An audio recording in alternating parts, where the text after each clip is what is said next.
3 अंकों की बड़ी से बड़ी संख्या ज्ञात करना है जो पूर्ण वर्ग हो।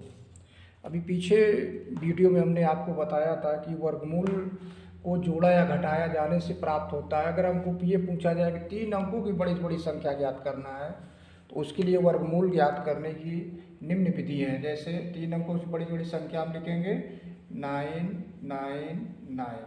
अब इसका हम वर्गमूल निकालते हैं, देखते हैं कितना प्राप्त होता है। अब इसको हम जोड़ा बनाएंगे 3, इधर से 2 और 1 आएगा तो कितने से कट जाएगा, ये 3 से कटेगा, 3 3 3। अब देखिए 3 त्रिक का 9, इधर कितना बचा 6, इधर कितना उतारेंगे 99। अब कितनी बार जाएगा ये, अब 2 बार जाएगा, ज़्यादा हो जाएगा। अब इसको हम 1 बार ले जाएंगे, 1 1 1 तो जाएगा 61। अब इसको घटा लो, कितना बच जाएगा, इधर आ गया 62, इधर आ जाएगा 8 और इधर हो जाएगा 3, तो 38 हमारा आया। तो कह रहा 3 अंकों की बड़ी से बड़ी संख्या ज्ञात करो। तो अब हम जो हमारी संख्या होगी वो 999 से हम 38 घटा देंगे तो हो जाएगा हमारा 1 और ये हो जाएगा 6961। ये हमारी संख्या हो जाएगी 3 अंकों की सबसे बड़ी बड़ी संख्या जो पूर्ण वर्ग हो जाएगी। इतनी बात समझ में आ रही है। फिर इसके बाद हम देखेंगे कि अगर किसी संख्या के परिप्रेक्ष्य में बोल दे कि संख्या के परिप्रेक्ष्य में हमको निकालना हो कि उस संख्या से छोटी या उस संख्या में ये कह दे कि उस संख्या में सबसे छोटी क्या जोड़ें। जैसे हम ये कहते हैं कि 593 में छोटी से छोटी संख्या कितनी जोड़ें, छोटी से छोटी संख्या जोड़ें कि पूर्ण वर्ग हो जाए। ऐसा सवाल अगर आ जाए 593 में छोटी हमको निकालना हो, उसके लिए हम क्या करेंगे, सबसे पहले हम इसका वर्गमूल निकालेंगे। 593 का वर्गमूल निकालेंगे, देखते कितना प्राप्त होता है, 593।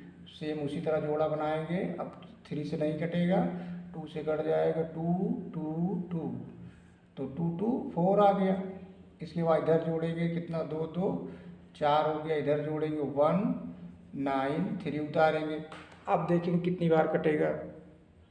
अब इसके लिए हमको क्या करना पड़ेगा कि अब देखेंगे यहाँ पर 4 चौक 16, लगभग 4 बार तो चला जाएगा, लेकिन एक बार करके देखते हैं। 4 4 4 तो 4 चौक 16 और 4 चौक 16 1 17 चला जाएगा इसका मतलब।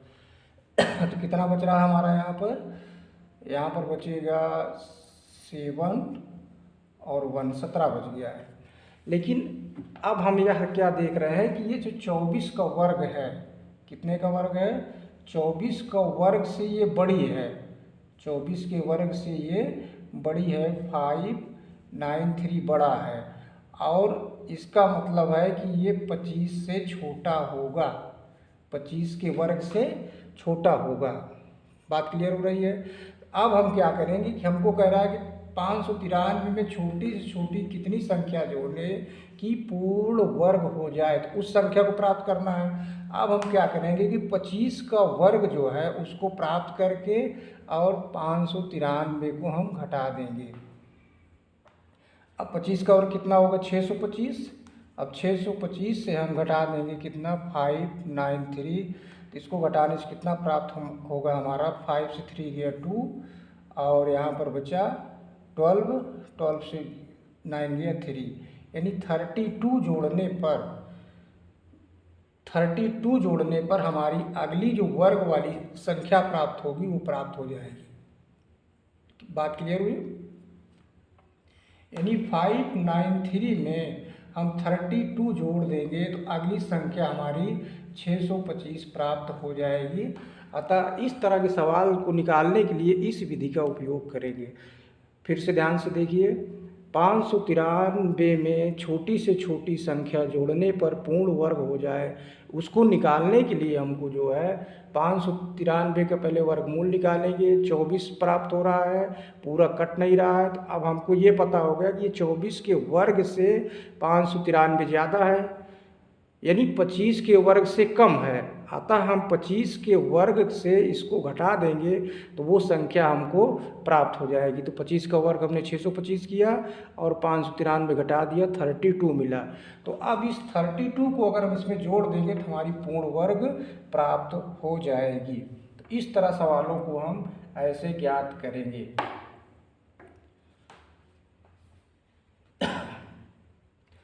ये छोटी से छोटी संख्या के लिए हुआ था।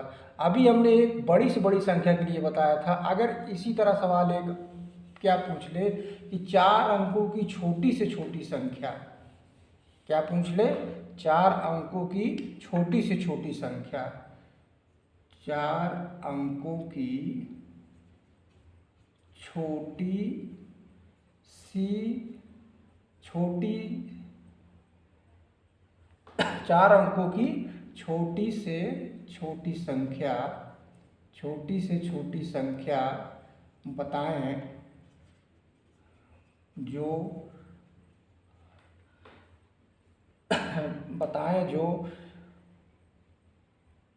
4 अंकों की छोटी से छोटी संख्या बताएं जो पूर्ण वर्ग हो जाए, जो पूर्ण वर्ग हो जाए, ऐसा आपको प्राप्त करना है।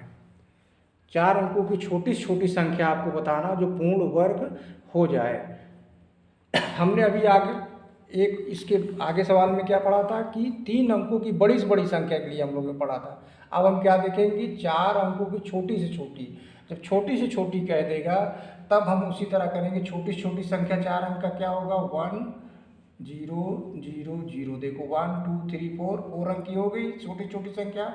अब इसका हम वर्गमूल ज्ञात करेंगे।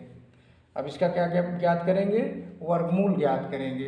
अब ऐसे बनाएंगे, 3 से जाएगा 3 3 3 3 3 का 9, कितना आया 1 0 0, कितना हो गया 6 1 6 आया। अब देखें कितनी बार जाएगा, 2 बार तो जाएगा नहीं, तो 1 बार जाएगा, तो 1 बार यहाँ कर देंगे हम, तो कितना हो जाएगा 1, यहाँ लिखेंगे, आ जाएगा 6 1। इसको घटा लेंगे, घटाने से क्या प्राप्त होगा हमारा 9 आ गया, और 9 से 6 गया 3 9 39। तो कहने का मतलब है 31 का करते हैं तो यह संख्या ज़्यादा प्राप्त होती है। तो हम क्या कह सकते हैं कि 31 से यह संख्या, 31 का स्क्वायर से संख्या ये ज़्यादा है। अब कह रहा है कि 4 अंकों की छोटी से छोटी संख्या बताना है। इसका मतलब है कि ये जो संख्या होगी 32 का स्क्वायर प्राप्त होगी, यानी 32 की स्क्वायर से छोटी होगी। तो अभीष्ट जो संख्या प्राप्त होगी, अभीष्ट संख्या जो प्राप्त होगी, अभीष्ट संख्या जो हमारी होगी वो क्या होगी, 32 का स्क्वायर होगी। अभीष्ट संख्या क्या होगी हमारी, 32 का स्क्वायर होगी। इतनी बात समझ में आ रही है। अगर यहाँ पर हम इसमें और एक बात समझें कि अगर हम ये समझें कि 4 अंकों की छोटी छोटी संख्या ही लेना है, अगर हम थोड़ा सा बढ़ा के लिखते हैं इसमें, तो बढ़ाने का मतलब अगर हम 2 बार ले जाते हैं, जैसे कल्पना कीजिए हम यहाँ पर 2 बार ले जाते हैं, 2 बार ले जाते हैं तो 2 यहाँ पर हो जाएगा, 2 यहाँ पर हो जाएगा, 2 दूनी 4 और 2 छंग 12। तो अब यहाँ पर कितनी कमी महसूस हो रही है, कमी जो महसूस हो रही है वो कमी हमारी महसूस हो रही 24 की। इस विधि से हम इस तरह लगा सकते हैं कि अगर हम एक बार ज़्यादा चले जाएंगे तो 124 होगा, तो यानी कमी कितनी महसूस हो रही है 24 की। इसका मतलब जो अगला इस जो आएगा इस वर्ग की संख्या वो हमारी इस तरह आएगी 10424 आएगी। तो इसकी स्क्वायर को अगर हम ना करें, तो इस विधि से ना लगाएं, तो इसी में हम एक बार और भाग चले जाते हैं, तब हमको इस तरह से एग्जैक्ट उत्तर प्राप्त हो जाएगा। क्योंकि इसमें क्या है, कैलकुलेशन में हमारा समय लग जाएगा। अब हम यहाँ पर करेंगे 32 का फिर स्क्वायर करेंगे, क्योंकि इतना 32 का स्क्वायर तो हमें याद नहीं रहेगा। तो हम क्या करेंगे कि इसी में एक बार और भाग एक्स्ट्रा लेके चले जाते हैं, उसमें देखते हैं कितना कमी महसूस होती है। उस कमी को जो है इसमें हम फिर ऐड कर लेंगे 1000 में जो है इसको 24 जोड़ देंगे, तो जो कमी रहेगी वही संख्या हमारी पूर्ण वर्ग हो जाएगी। तो पिछले जो हमने वीडियो में आपको बताया था उस वीडियो से भी हम इस तरह के सवालों को निकाल सकते हैं। अब इस टाइप के जो सवाल रहते हैं आरआरबी में, एनटीपीसी में, एसएससी में एक आध बार दो एक सवाल ऐसे मिल जाते हैं। तो ये कठिन नहीं है, बल्कि इसको प्रैक्टिस करने की ज़रूरत है। अगर इसको अच्छे से प्रैक्टिस किए रहेंगे तो हमारा सवाल गलत नहीं होगा। अब हम एक टाइप का और सवाल बताते हैं, जैसे कि अंडर रूट में लिखा हो, अंडर रूट लिखा हुआ है 3/7 ऐसे लिखा हुआ है। तो इसको लगाने के लिए बहुत घबराने की ज़रूरत नहीं है।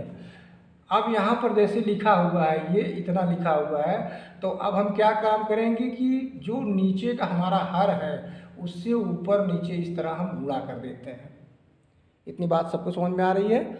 अब इसको गुणा करने के बाद देखेंगे ये जब 2 7 आ जाएगा तो एक 7 हमारा बाहर हो जाएगा, 1/7 बाहर हो जाएगा, अंडर रूट हो जाएगा 21। तो इस टाइप के सवालों को इस तरह हम जो है सरल बनाया जा सकता है। अब इस 21 का हम क्या करेंगे, वर्गमूल निकाल लेंगे। अब इसको वर्गमूल निकालेंगे कितना हो जाएगा, देखिए तो इसका वर्गमूल जब हम निकालेंगे तो आएगा 4 बार जाएगा, 4 बार जाएगा, 4 बार जाएगा, 4 चौक 16 हो जाएगा और 4 4 8 हो जाएगा। और इधर कितना आ जाएगा, ये इसको घटाइए, 11 से 6 गया 5 और इधर अब यहाँ पर हम पॉइंट लगा लें, पॉइंट के बाद 00 होगा तो यहाँ पर 00 उतरेगा। इतनी बात समझ में आ रही है। अब फिर इसके बाद देखिए आगे कितनी बार जाएगा।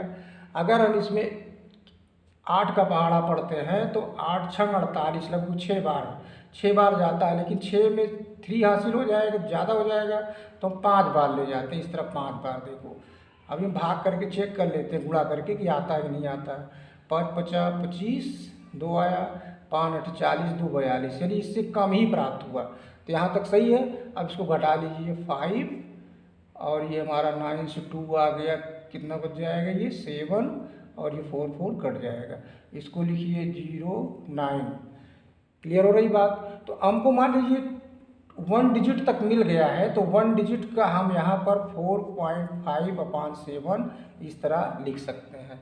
तो इस तरह सरलीकरण हम सवालों में कर सकते हैं। अब 7 से इसको भाग कर लेंगे तो लगभग हमको विकल्प के रूप में कोई ना कोई आंसर मिल जाएगा। अगर नहीं मिलता है तो 1 डिजिट तक और हम चले जाएंगे, तो उस तरह हम सवालों को निकाल सकते हैं। तो ये जो जटिल हमारी सांख्यिकी है, इसमें से सरलीकरण वाली, तो इस तरह विधियों से हम लगा सकते हैं।